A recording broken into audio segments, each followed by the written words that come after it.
Le 6 mai 1917. Cela fait un bon bout de temps que je ne me suis pas mis à mon journal et c'est dommage. Au fond, ce n'est pas un journal, mais un dossier médical, et j'éprouve apparemment une attirance professionnelle envers mon unique ami au monde, sans compter ma triste amie Anna, souvent en larmes.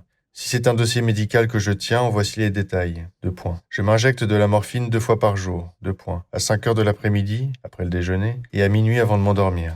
La solution est à 3%, 2 injections. Par conséquent, je prends en une fois 0,06. C'est une dose sérieuse.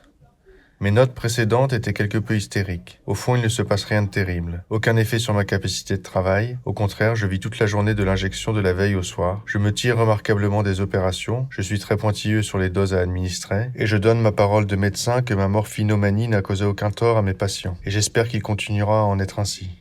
C'est autre chose qui me tourmente. Il me semble toujours que quelqu'un va s'apercevoir de mon vice. Et je souffre, lors de la consultation, de sentir dans mon dos le regard lourd et inquisiteur de mon assistant, l'aide-médecin. Sottise, il ne devine rien. Rien ne me dénoncera. Mes pupilles ne peuvent me trahir que le soir, et le soir, je n'ai pas l'occasion de le voir.